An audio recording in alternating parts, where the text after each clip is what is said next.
እዚህ ግብረ ሰዶማውያን እየተደራጁ ገዳም እየገቡም ጭምር መናኝ እየመሰሉ እየገቡ ከገዳም እያስፈቀዱ እየገቡ ነው። ገዳማት ዜና ከመሸ ደርሶናል። ጎንደር ላይ በተደረገ ነቢያት ጋጋታና ጫጫታ በኢትዮጵያ ሙሉ ወንጌል አማኞች ቤተክርስቲያን ጎንደር አጥቢያ ይቅርታ ጠይቃለች። እዛ ቤት ስጡ መንግስተ ሰማያት ትገባላችሁ ስለተባሉ ከበር ነው የሚዘሩት። ዘርዝረው ነው ራሱ የሚሄዱት። የኔ ቢጤውን ጠቅላላ ነው የሚሰጡት። ለምን ሊገቡ የጅብ ስጋና የአህያ ስጋ ይፈቀዳል። እንግዲህ ጅብ የሚለው ላይ ሐዲስ አለ። ጅብ ይበላል የሚል ሐዲስ አለ። ልርጭላችሁ ልጆቼ። አይ ካህን ይፈልግ ነው። ካህን ነኝ እኔ ልጅ ውድ የኢያሪኮ ሚዲያ ቤተሰቦች እንዴት ናችሁ? እንዴት ከረማችሁ? እኛ አለን እግዚአብሔር የተመሰገነ ይሁን። ዛሬም እንግዲህ ወቅታዊና አዳዲስ በሆኑ ቪዲዮዎች መተናል። በዛሬ ቪዲዮ እንግዲህ ግብረ ሰዶማውያን ገዳም ገብተዋል እየተባለ ነው። እሱንም እንግዲህ አባ ገብረ ኪዳን አጋልጠዋል። እሱን ቪዲዮ የምናሳያችሁ። ከዚህም በተጨማሪ የጅብና የአህያ ስጋ ይበላል የሚሉ ሰዎች መጥተዋል። እውነት የጅብና የአህያ ስጋ ይበላል የሚለውን በዛሬው ቪዲዮአችን የምናሳያችሁ ነው የሚሆነው። ተጨማሪም እንግዲህ በራስ ገንፎ የተነሳ 9 ሰዎች ህይወታቸው ሊያልፍ ችሏል። እሱን ቪዲዮ የምናሳያችሁ ይሆናል። ሰሞኑ እንግዲህ የዩቲዩብ ቻናላችን ትንሽ እይታው እየቀነሰ መጥቷልና ሁላችሁም ይሄን ቪዲዮ ሲጀምሩ ላይክ አድርጋችሁ እንድትጀምሩ እያሳሰብናችሁ፣ ሰብስክራይብ ያላረጋችሁም ሰብስክራይብ በማድረግ የኢያሪኮ ሚዲያ ቤተሰብ ሁኑ ነው የምንላል። ቀጥታ ወደ መጀመሪያ ቪዲዮ እንሂድ። እዛ ቤት ስጡ መንግስተ ሰማያት ትገባላችሁ ስለተባሉ ከበር ነው የሚዘሩት። ዘርዝረው ነው ራሱ የሚሄዱት። የኔ ቢጤውን ጠቅላላ ነው የሚሰጡት። ለምን ሊገቡ። እዚህ ደግሞ ገብታችኋል ስለተባሉ አስቀምጠው ነው የሚመጡት።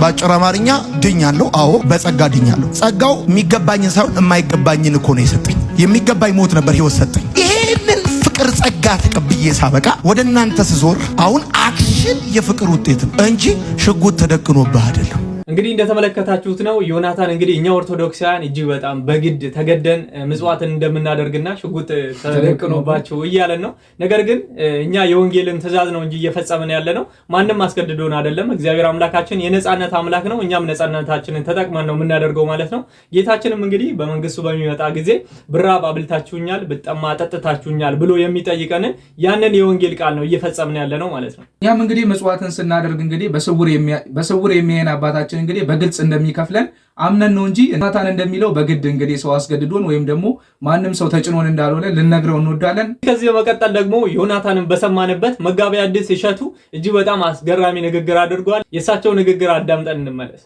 እግዚአብሔር የለም ማለት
የከረደደ መጋቢ አዲስ እጅግ በጣም የሚያስገርም ንግግር ነው የተናገሩት። ደግሞ አብዛኛው እውነት ነው የተናገሩት። እንደዚሁ ማናነብ እንትን የምንል ከሆነ ወደፊት ምናልባት በእኛ ዘመን ቲክቶክ ብቻ ነው ልንል የምንችለው። ስለዚህ እናንብብ ነው የምንለው።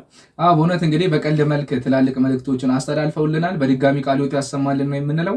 እስቲ ከዚህ በመቀጠል ደግሞ አባ ገብረ ኪዳን ስለ ግብረ ሰዶማውያን እጅግ በጣም አስገራሚ መረጃ አውጥተዋል። እሱ ምንድነው? በገዳም ውስጥ እንግዲህ ግብረ ሰዶማውያን እየገቡ እንደሆነ ተናግረዋል። እስኪ የሳቸውን ቪዲዮ አዳምጠን እንመለስ። እዚህ ግብረ ሰዶማውያን እየተደራጁ ገዳም እየገቡም ጭምር ነው። መናኝ እየመሰሉ እየገቡ ከገዳም እያስፈቀዱ እየገቡ ነው። ገዳማትን ለመበከል ማለት ነው። መጠንቀቅ አለብን። እንግዲህ አሁን ሰምታችኋል። አንድ ከተማ እዚሁ ግብረ ሰዶማውያን ተደራጅተው መነኩሴ መስሎ ቆብ አድርጎ ግን ግብረ ሰዶማዊ ሆኖ ዲያቆናቱን ብር ከፍላችኋለሁ ግብረ ሰዶማውያን ሁኑ እያለ ተገኝቷል። አሁን በቅርብ ማለት ነው። እንዳይያዝ ደግሞ አሽወልከው አጠፉት። ሲያዝ ሲል ለምን የፈጸምባቸው ሰዎች በከተማውም ወደ 500 አባል አለን ብለዋል። እዚሁ እኮ ዙሪያ ነው፣ በዚሁ ቅርብ ነው። አሁን ይሄ ነው እንግዲህ ግብረ ሰዶማዊ ተስፋፋ። ሰው ኃጢአት አልበቃው አለ። በፍጹም ብዙ የሚያሳፍር ነገር አለ። እግዚአብሔር ችሎን ነው እንጂ ቱሪስት በሚዳረስባቸው ከተሞች ሁሉ ፈረንጆቹ የግብረ ሰዶም ስልጠና እየሰጡ ነው የሚሄዱት፣ እየከፈሉ እያለማመዱ ማለት ነው። በእውነት እንግዲህ አባታችን የነገሩን በጣም አስደንጋጭ የሆነ መረጃ ነው። እንግዲህ በዚህ ልክ መስፋፋታቸውን አብዛኛው ሰው አያውቅም ነበረ። ከሰሞኑ ለራሱ አንድ ጋዜጠኛ እንግዲህ ባደረገው ተግባር ነው እንግዲህ እንደዚህም ሊደረግ ይችላል የሚሉ አስተሳሰቦች ለራሱ እየመጡ የሚገኙት። እሳቸው እንዳሉት እንግዲህ ደግሞ በአንድ ከተማ ላይ ብቻ ከ500 የሚበልጥ እንግዲህ አባላት እንዳላቸው በግልጽ እንግዲህ አባታችን ተናግረዋል። እውነት ነው። እንግዲህ አሁን ላይ ደግሞ እንግዲህ እሳቸው እንዳሉት ከሆነ ከከተማም አልፎ እንድንበታለን ብለን የምናስብበት ቦታ እንግዲህ አባቶች አሉ የምንልበት ቦታ ሁላ ሰርጎ በመግባት እንግዲህ በገዳምም እየገቡ ይገኛል። በጣም አሳሳቢ መረጃ ነው በእውነት። አሁን እንግዲህ በጋዜጠኛ ሶፎንያስ ጉዳይ ላይም እንግዲህ ብዙዎች ሀሳባቸውን እየሰጡ የሚገኙት አንድም በዚህ ዙሪያ ነው። እንዴት ቤተክርስቲያን መሸሸጊያ ትሆናለች? እንዴት ወደ ገዳማት ሊሄድ ይችላል? እያሉ በጣም ብዙ ድምጾች እንግዲህ ሊሰሙበት ችለዋል። ይህም እንግዲህ የሆነበት ምክንያት አንድ እንደዚህ አይነት መረጃዎች ስላሉ ነው። በተለያዩ የገዳም ቦታዎች ላይ እነዚህ አይነት ሰዎች እንቅስቃሴን እንደሚያደርጉ እንግዲህ አባ ገብረ ኪዳን ከዚህ በፊትም ተናግረዋል። ሆነ ጥንቃቄ ያሻዋል። ሁላችንም ገዳማችንን እንጠብቅ ነው የምንለው። እንዲህ እንዳለ ደግሞ ካህናትም ከገዳምና ከተለያዩ ቦታዎች እንግዲህ ተሰደው ወደ ከተማ እየመጡ ይገኛሉ። ለምንድን ነው የሚመጡት የሚለውን እስቲ በአንድ ቪዲዮ ተከታትለን እንመለስ። ውዴ መጣችሁ? ቤኪዬ ይህም ቤት እኮ ዝም ብለን ነው ጸበል ሳናስረጭ የገባንበት። አባ እኮ ክፍለ ሀገር ሄደው ነው፣ ሲመለሱ ይረጩታል። እኔ ልርጭላችሁ ልጆቼ። አይ ካህን የፈለግ ነው። ካህን ነኝ እኔ ልጅ።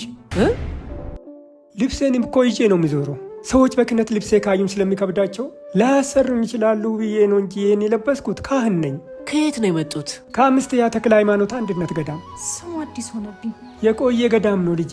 በአፄ ይኩኖ አምላክ ዘመነ መንግስት በ1260 ተመስርቶ 758 ዓመታትን አስቆጥሯል። አፄ ኃይለሥላሴ ፊደል ቆጥሮበታል። የኢትዮጵያ የመጀመሪያው ፓትርያርክ ብፁዕ ቅዱስ አቡነ ባስልዮስ ተምሮበታል። ገብረ መንፈስ ቅዱስ ጸልዮበታል። ታዲያ እርስዎ ለምን ወደዚህ መጡ? ከዕድሜ ብዛት ህንፃ ቤተ ክርስቲያኑ ቢፈራርስ አባቶች የሚላስ የሚቀመስ ቢያጡ ሰርቼ ገንዘብ ባያገኝ አባቶቼን ላግዝ ብዬ ነበር አመጣጥ። ይህ ድራማ አይደለም። አሁን የሰማችሁት ታሪክ በገዳሙ ውስጥ የሚገኙ አባቶቻችን የመከራ ህይወት እንጂ። ኦርቶዶክሳውያን ከመቼውም ጊዜ በላይ ይህንን ቪዲዮ ሼርና ሪፖስት በማድረግና የአቅማችንን በማበርከት ለአባቶች እንድንደርስላቸው በፈጣሪ ስም ጠይቃችኋለሁ። እና አባታችን ለተሸከሙበት ስንት እንክፈል? ያው የገዳሙ አካውንት ልከፍለኛ አሰብከውን በዚህ ያስገባው። ልብስ ልቀይር። ያው አባታችን 10 ሺህ ብር በማስገባት ቻሌንጁን እኛ ጀምረነዋል። እግዚአብሔር ይባርካችሁ ልጆቼ፣ ብሩክ ሁኑ። አሜን። አረፍ ይበሉ አባ። አይ ልጄ፣ ሰይጣን የሚገባው ባረፈው አእምሮ ውስጥ ነው። የእግዚአብሔር ቤት እየፈረሰና እኔ አልቀመጥም፣ ዞር ዞር ልበል። እውነቱ በጣም የሚያስገርም እንግዲህ ቪዲዮ ነው የተመለከትነው። እንግዲህ አፄ ኃይለሥላሴ ፊደል የቆጠሩበት እንዲሁም ደግሞ የመጀመሪያው ፓትርያርክ አቡነ ባስልዮስ እንግዲህ እዛ ቦታ የተማሩበት ድንቅ ገዳም እንግዲህ እነዚህን ሰዎች ያፈራ ገዳም በእኛ ዕድሜ ላይ እንግዲህ በዚህ ጊዜ እንደዚህ ተቸግሮ ካህናት አባቶች ከተማ ላይ ተሰደው እንግዲህ ስራን ሰርተው ለቤተ ክርስቲያኑ እንግዲህ ገቢ እስከ ማስገባት ደረጃ መድረስ ማለት በጣም የሚያሳዝን መረጃ ነው። እንግዲህ ሁላችንም በእኛ ጊዜ በእኛ ትውልዶች እያለን ይሄ ነገር በእውነት መፈጠር የለበትም፣ ገዳሙ መዘጋት የለበትም እና ሁላችንም ያቅማችንን እናደርግ ነው የምንለው በእውነቱ። ከዚህ በመቀጠል ደግሞ በአራስ ገንፎ የተነሳ የ9 ሰዎች ህይወት ማለፉን አስቀድመን ነግረናችሁ ነበር። እንግዲህ በአንድ ባብ የተነሳ የ9 ሰዎች ህይወት ሊጠፋ ችሏል። እስቲ ቪዲዮን ተከታትለን እንመለስ። ገንፎ ምክንያት የ9 ሰዎች ህይወት ማለፉ ተሰምቷል። እንግዲህ አራስ ለመጠየቅ የሄዱ 21 ግለሰቦች የቀረበላቸውን ገንፎ ከተመገቡ በኋላ 9ኙ ወዲያው ሲሞቱ 11ዱ ደግሞ በነፍስ ግቢ ነፍስ ውጪ ሆስፒታል እንደሚገኙ ፖሊስ አስታውቋል። የመሞታቸው ምክንያት በሚጣራበትም ሰዓት እንግዲህ በእንስራው ውስጥ በተገነፋበት እንስራው ውስጥ እባብ እንደተገኘና የሱ መርዝ እንደዚህ ሊያረጋቸው እንደቻለ ፖሊስ ተናግሯል። በጣም የሚያሳዝን መረጃ ነው። እንግዲህ በእባብ ምክንያት ነው ህይወታቸው እነዚህ ሁሉ ሰዎች ያለፈው። በእውነት እናቶቻችን እንግዲህ ብዙ ጊዜ እንደዚህ አይነት ነገርን ይነግሩናል። ክፍት በተቀመጠ እቃ ላይ እንግዲህ ዝም ብለን ምግብ መስራት ሻይም ቡናም ሊሆን ይችላሉ። በተለይ ደግሞ እንደዚህ ቀዝቃዛ ቦታ አካባቢ የምንኖር ሰዎች እነዚህን እቃ ስንጠቀም በደንብ ማጠብ እንዳለብን፣ በደንብ ጥንቃቄ መውሰድ እንዳለብን፣ ክፍትም እንደው አለመተው እንዳለብን እንግዲህ በስፋት ይነገራል። አንዳንዴ ደግሞ ጥንቃቄ ጉድለት የተነሳ እንግዲህ ይህ ነገር ሊፈጠር ይችላል። ይህ ነገር እንግዲህ በእኛም አካባቢ በእኛም ዙሪያ ላይፈጠር የሚችልበት መንገድ የለምና ሁላችንም ከነዚህ ሰዎች ተምረን ጥንቃቄ እንውሰድን የምንለው። ላረፉት ወገኖቻችንም እንግዲህ እግዚአብሔር አምላክ ምሕረቱን ይስጣቸው ነው የምንለው። እስኪ ከዚህ በመቀጠል ደግሞ መግቢያችን ላይ እንደነገርናችሁ አንድ ሼክ መጥተው እንግዲህ የአህያና የጅብ ስጋ መብላት ይቻላል ብለውናል። እስኪ እሱን ቪዲዮ ተመልክተነው እንመለስ። የጅብ ስጋና የአህያ ስጋ ይፈቀዳል ይባላል አለች። እንግዲህ ጅብ የሚለው ላይ ሐዲስ አለ፣ ጅብ ይበላል የሚል ሐዲስ አለ። ተዑለማዎች በኩል ስንሄድ ደግሞ ጅብ አይበላም የሚሉ መዛሃቦች አሉ። የአቡ ሐኒፋ መዛሃብን ይመስል ሻፊዮች ይበላል ብለዋል። ሐዲሱም ይገጥማቸዋል ማለት ነው። ስለዚህ እሱ ይበላል በሚለው እንይዘው ዜና ነው። ግን በሀገራችን ደረጃ በጣም አልተለመደም፣ የሚያስጠላም ነው። ይህንን እንደው ይበቃል ቢባልም ይህን መጠቀም ጥሩ አይደለም። ሰው ጋርም ያራርቃል። አንድ ሰው ይሄን ሲያደርግ ቢታይ ሰው ጋር ይጣላል። ሌላ ሃይማኖት እንዳመጣ አድርጎ ይታያልና እኛ መቼም በሐዲሱ ይፈቀዳል የሚል ነው ያየነው። የጅብ ስጋ ይፈቀዳል በዐለል ቀውል ራጂህ ይቻላል። ሐዲሱ የሚያግዘውም እሱን ነው። ግን ነብዩ አለይሂ ሰላቱ ወሰላም የሚፈቀዱ ነገሮችን ይተዋቸዋል። ለምን አልለመዷቸውምና ወላኪን ነፍሲ ተዓፉሁ ብለው የضብን ስጋ ያርጃኑ የወከሎን ስጋ እንደሚተውት ይሄንም ደግሞ የጅቡን ስጋ ይፈቀዳል ብንልም ግን መጠቀሙ ይወደዳል ማለት እንዳልሆነ ውሰዱልን ብለዋል ሸህ። አህያው ላይ ነበር የነበሩት። አህያው ላይ እንግዲህ ነብዩ አለይሂ ሰላቱ ወሰላም በአንድ ጊዜ ኸይበር የሚባል ሀገር ዘመቻ ሂደው ነበር። ተመዲና ትንሽ ራቅ ወደ ሱሪያ በኩል ራቅ የሚል ቦታ ላይ ያለ ሀገር ነው። አሁን በሳዑዲያ ውስጥ ነው ያለው። ኸይበር ይባላል። አይሁዳዎቹ ይኖሩበት ነበር። አይሁዳዎቹ ነብያችን ጋር ስላልተስማሙ በሃይማኖት ወጓቸው። ነብያችን ዘመቱባቸው፣ ያው አሸነፏቸው። በዛ ሰዓት ላይ ብዙ ጊዜ ስለቆዩ ሷሃቦቹ ራባቸው። ሲረባቸው አህያ አርደው ቀቀሉ። የአህያ ስጋ ቀቅለው እሳት ሲነድ አዩ። ነብያችን ሲያርዱ አላዩቸው። በኋላ ይሄ ምንድን ነው ብለው ሲጠይቁ አህያ ታርዶ የአህያ ስጋ ሰው እየቀቀለ ነው አሏቸው። ወፊ ሪዋየቲን ኡፍኒየቲል ሁሙሩ በሂሉ አንድ ሰው አህያ አለቀ ብሎ ነገራቸውም ይላል እና የሚጨንጠፋ ብሎ አለ። ይህን ሲሉ በኋላ ነብዩ ክልክል ነው አፍሱ፣ ገልብጡት፣ የሚቀቀለውን ነገር አፍሱታል፣ እቃውንም ስበሩ ብለው ነበር። ብናጥበው እሳተ መስበር አሏቸው። አዋደግ ነው እንግዲህ ተጠቡ ማጠብ ይሻላል አሉ ይላል። ፈኢነሃ ሪጅሱ እንደተመለከታችሁት ነው። የጅብ ስጋ ይፈቀዳል ተብሏል። የማይፈቀደው የአህያ ነው። የአህያ ብቻ ነው። ግን የትኛው ይሻላል?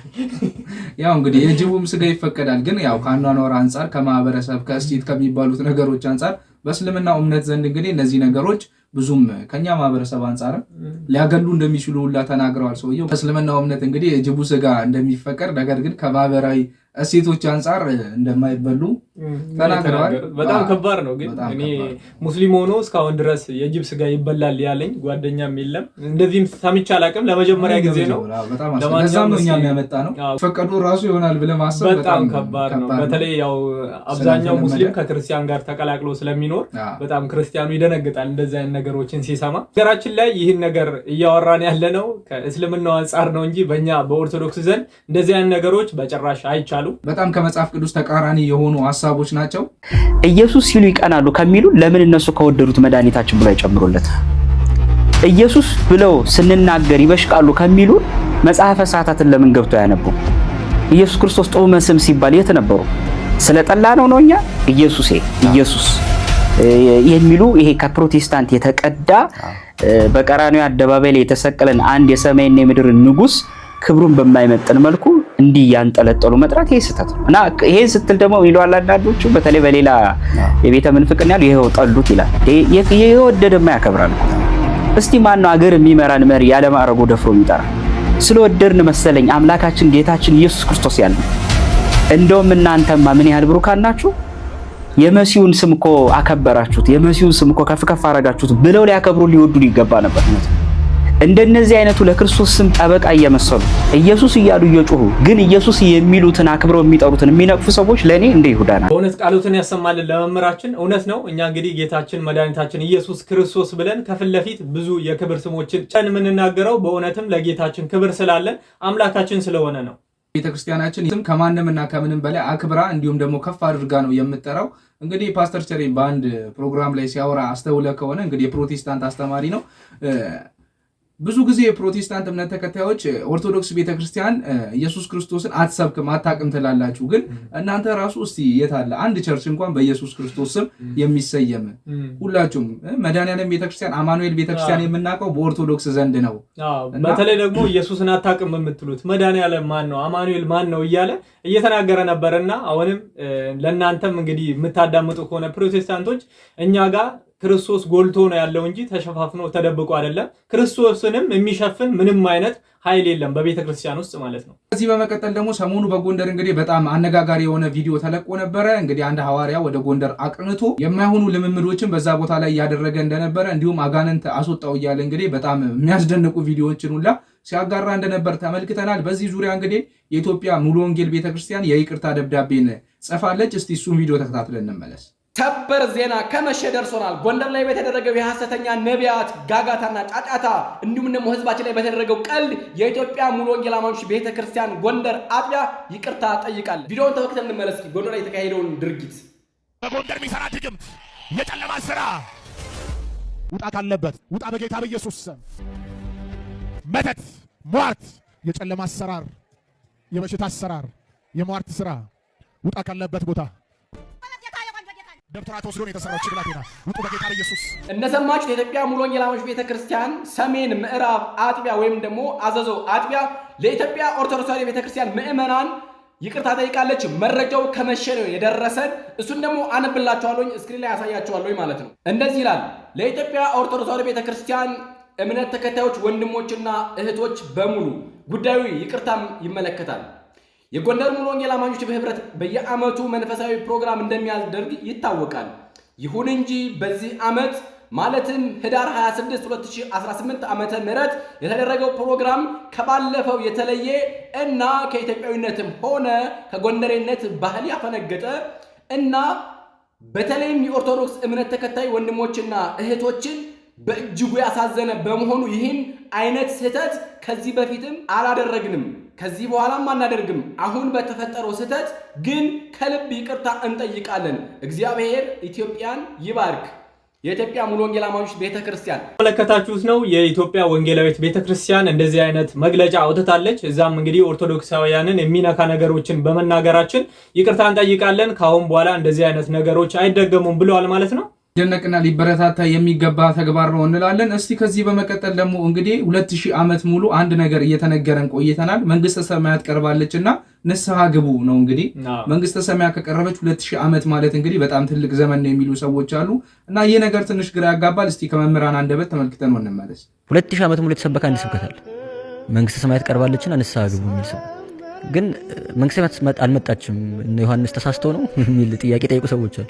ዮሐንስ መጥምቅ ሰበከ፣ ከዛ ጌታችን ሰበከ፣ ሐዋርያቱም መምህራን ሰበኩት ሁሉም አይደለ? ግን እስካሁን አልመጣችም መንግስተ ሰማያትና እንዴት ነው እስተት ነው ወይ ቀኑን ተሳስተው ነው ወይ የሚል ጥያቄ ይመጣል። አባቶቻችን መንግስተ ሰማያት ቀርባለች ማለት የሞታችሁ ቀን ቀርቧል ማለት ነው ብሎ ነው የተረጎሙት። ምክንያቱም ያንተ መንግስተ ሰማያት ዛሬ ነው። ዛሬ በህይወት እያለ ካልሰራ ከሞትክ በኋላ ወደ መንግስተ ሰማያት የሚያገባን ስራ ልትሰራችል። ዛሬ ላይ ካልሰራ በቃ ነገ ላይ መንግስተ ሰማያት አለኝ የሚል ተስፋ የለህም ማለት። መንግስተ ሰማያት ቀርባለችና ንስሐ ግባ ማለት የሞት ቀን ቀርቧል ንስሐ ግባ ማለት ነው። 2000 ዓመት ሲሰበክ የነበረው የምትሞትበት ቀን ቀርቧል ንስሐ ግባ ወደ እግዚአብሔር ቅረብ ነው እንጂ አክቹሊ የጌታ መምጫው ቀርቧል ማለት ብቻ አይደለም። የጌታ መምጫ ቀርቧልም ነው እውነት ነው፣ ግን እሱ ብቻ አይደለም ትርጉም። የጌታ መምጫ ቀርቧል ሲባል ራሱ ለኔ ጌታ የሚመጣበት ቀን ማለት ብቻ አይደለም፣ እኔ ወደ ጌታ የሚሄድበት ቀንም ጭምር ነው። ኑና እንዋቀስ ነው የሚለው አንደኛ ኢሳይያስ ምዕራፍ 1:18 ላይ ኑና እንዋቀስ ያጠፋው እንዋቀስ ሉቃሳችሁ ካለ እንዋቀስ ያጠፋውት ካለ ንገሩኝ ማለት ነው። ለመምህራችን ቃሎትን ያሰማልን። እጅግ በጣም ደስ የሚል ማብራሪያ ነው የሰጡበት። በእውነት እንግዲህ እኔም ቅድም እንዳልኳችሁ 2000 ዓመት ሙሉ እንግዲህ ይህ ስብከት ሲሰበክ የኛም እንግዲህ የንስሐ ቀን እንግዲህ ዛሬ መሆኑን እንዲሁም ደግሞ ከሞተ በኋላ አንድ ሰው እንግዲህ ወደ መንግስተ ሰማያት የሚያስገባውን ስራ ሊሰራ እንደማይችል በግልጽ አስረድተውናል። ስላሴ ስንት አካላት አለ? ስላሴ ሶስት ማለት የስላሴ አካላት ሶስት ማለት ነው። እግዚአብሔር ሶስት ማለት ነው። የስላሴ ጥያቄ በደንብ ስሙ። ስላሴ ስንት አካላት አለ? ሶስት አካላት። እሺ ስንት መለኮት አለ? ስንት ባህሪ አለ? ስንት ባህሪ አለ? የነገርኩት ነው። አንድም ሶስትም ነው። እግዚአብሔር አንድ ነው። ጥያቄ ቀጥታ መልስ። ኢየሱስ ክርስቶስ ነው። ስላሴ ስንት ባህሪ አለ?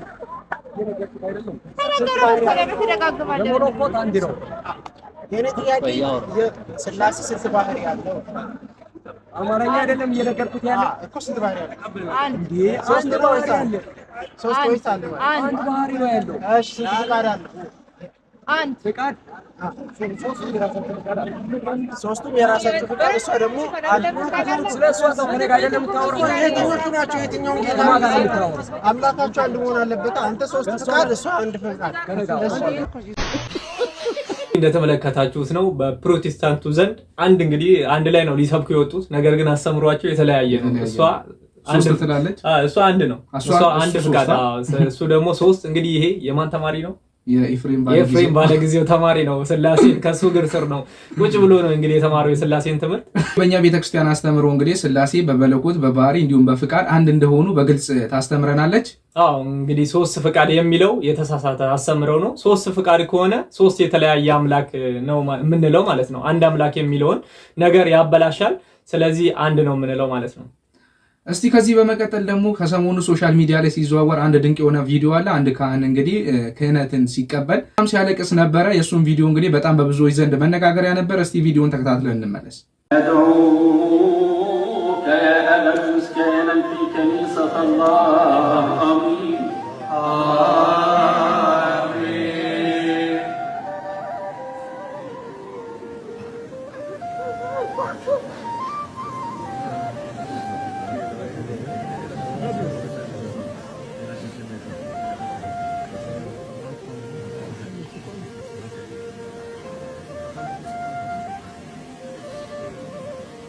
ندعوك يا أبا المسك عينا في كنيسة السيد العذراء والملاك في قرية الناصر يا بني رشيد بن النظير والبعنزة نبران إنه يوتي مشير نبدن مأسوير ونوتك اسمار وتنجيب نتبيوت بنتك ربور